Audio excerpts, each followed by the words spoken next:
From the PEP Radio Newsroom, these are the stories we are covering at this hour.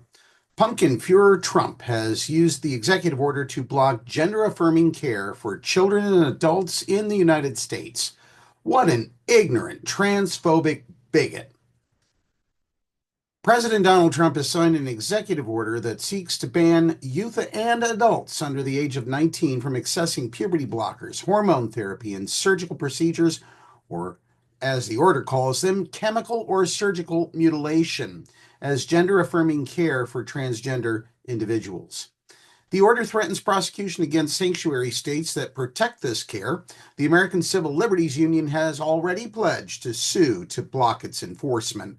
Across the country today, medical professionals are maiming and sterilizing a growing number of impressionable children under the radical and false claim that adults can change a child's sex through a series of irreversible medical interventions.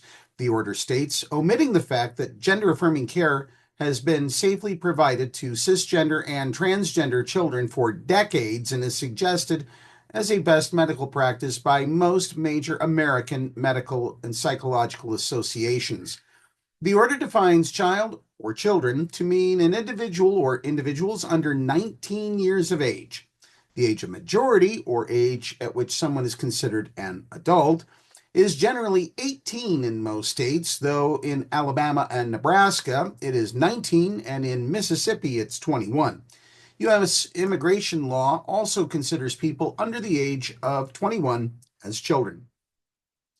The order dismisses all studies upholding the necessity of gender-affirming care as junk science and gives the Department of Health and Human Services a 90-day deadline to publish a review of the existing literature on best practices for promoting the health of children who assert gender dysphoria, rapid onset gender dysphoria, or other identity-based confusion. This would essentially amount to a U.S. version of the Cass Review, a U.K. document that disavowed hundreds of studies showing the usefulness of gender-affirming care. The Cass Review has provided a basis for conservatives in the UK government to restrict gender-affirming care for minors across the country. The order directs the heads of all government agencies to stop all funding to all medical institutions, including medical schools and hospitals, that research, teach about, or provide gender-affirming care. This would not only result in the loss of hundreds of billions of dollars to keep these institutions operating, but would also guarantee that pediatric medical students nationwide do not learn about how to treat gender dysphoria for children. The order also instructs the Department of Health and Human Services to disregard any rights to gender-affirming care upheld in Section 1557 of the Affordable Care Act, which is already the law. The March 2022 HHS Notice and Guidance on Gender-Affirming Care, Civil Rights, and Patient Privacy, the 11th revision of the International Classification of Diseases, and the 5th edition of the Diagnostic and Statistical Manual of Mental Disorders, or DSM-5. It also instructs HHS to restrict Medicare, Medicaid, TRICARE, and other federal employee health insurance plans from covering the aforementioned methods of gender-affirming care. Public health lawyer Matthew Cortland wrote that the order would seemingly classify hormones and puberty blockers as abusive and use Medicaid drug utilization review program infrastructure to catch and stop these prescriptions, adding, presumably every prescription for a hormone or puberty blocker is going to be evaluated to determine if it is being written for someone who is cis. Folks, ladies and gentlemen, can't that crap stay between a doctor and the patient? Why do we have to get insurance or Medicare or Medicaid involved?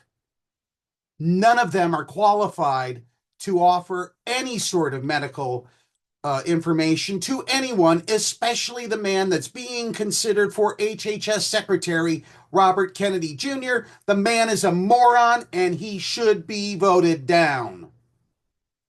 The executive order directs the Department of Justice to prioritize investigations and take appropriate action to end child abusive practices by so-called sanctuary states. Pennsylvania, by the way, is one of them. We got a lot of sanctuary cities here in Pennsylvania, with policies protecting those seeking gender-affirming care for minors. The order instructs the DOJ to use pre-existing laws against parental kidnapping to prosecute adults who transport their children into sanctuary states. Well, you know what? What about parents that transport them across the border into Canada, which is a far safer country than the United States has been in the last couple of weeks, ever since Trump was inaugurated? That's the news at this hour. While there are plenty of other stories that we could share, this particular one is so dismal, so disillusioning, you might want to give up hope. We encourage you not to do that. Stay hopeful.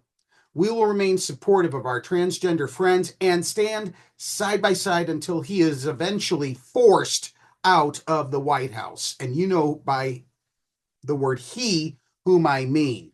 He can take Lady Yam Tits with her. Be sure to look for us on Blue Sky at PEP Radio for more information about the stories that we cover. Check out PEP Radio page on the Pennsylvania Equality Project website, paequality.com. Be sure to download the Live 365 app to take PEP Radio with you wherever you go. Now it's time for more music here on PEP Radio.